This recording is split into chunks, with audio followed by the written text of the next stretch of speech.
ഇന്ന് തന്നെ ഡൗൺലോഡ് ചെയ്യൂ. കാണൂ നിങ്ങളുടെ ഫേവറേറ്റ് ഷോസ്.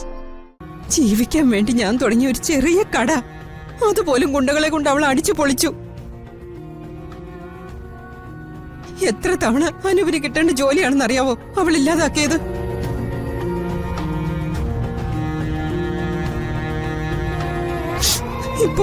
ഇപ്പൊ കണ്ടില്ലേ, സജീവ് കൊലക്കേസിൽ പ്രതി വരെയാക്കി.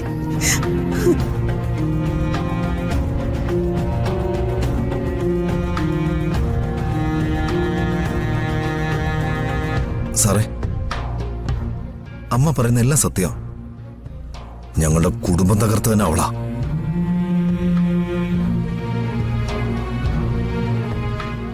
എന്റെ ഏട്ടന്റെ പഴയ ഭാര്യ. ഞങ്ങൾ ഓരോരുത്തരായിട്ട് തീർക്കുകയാണ് അവളുടെ ലക്ഷ്യം.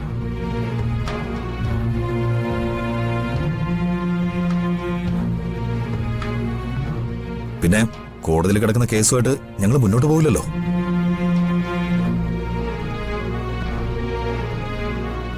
ആ കേസിന്റെ കാര്യത്തിലും ഇനിയൊരു നല്ല വക്കീലിനെ വെക്കേണ്ടി വരും. ഇപ്പോ അതും ഒന്ന് തണുത്ത മട്ട.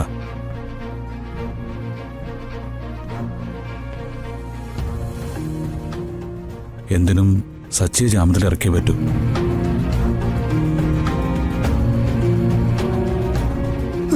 മോനെ, സച്ചി ഒരിക്കലും ജയിലിൽ കിടക്കാൻ പാടില്ല.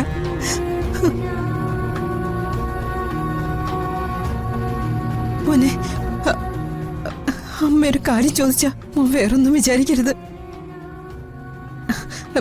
സച്ചിയുടെ കേസ് മോന് വാദിക്കാൻ പറ്റുമോ?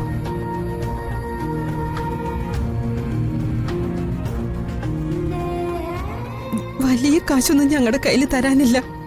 പക്ഷേ അമ്മ പറഞ്ഞത് എനിക്ക് മനസ്സിലായി.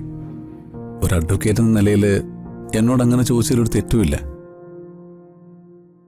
പക്ഷേ ഒരു പ്രശ്നം എന്താന്ന് വെച്ചാ, ഞാനിപ്പോ പബ്ലിക് പ്രോസിക്യൂട്ടറാ.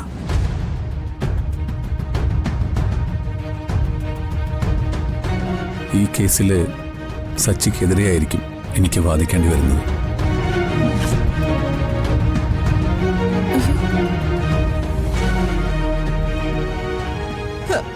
എതിരെയോ? അതെ, ഒരു പബ്ലിക് പ്രോസിക്യൂട്ടറുടെ കടമ ഇതുപോലുള്ള കേസുകളിൽ വാദിവാദത്തിന് വേണ്ടി വാദിക്കുക എന്നുള്ളതാ. അതുകൊണ്ട് ഈ കാര്യത്തിൽ എനിക്ക് നിങ്ങളെ സഹായിക്കാൻ കഴിയില്ല.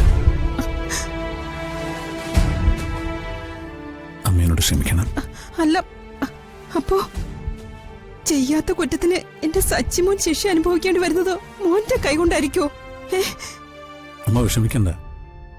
നമ്മുടെ കോടതിയിൽ എനിക്ക് വിശ്വാസമുണ്ട്.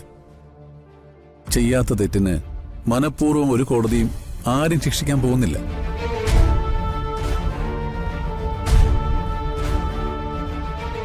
കേട്ടിടത്തോളം ഈ കേസിൽ അയാളെ ശിക്ഷിക്കാൻ പറ്റിയ തെളിവുകളൊന്നുമില്ല. അപ്പോ സച്ചിക്ക് ജാമ്യം കിട്ടുമെന്നാണോ സാർ പറയുന്നത്?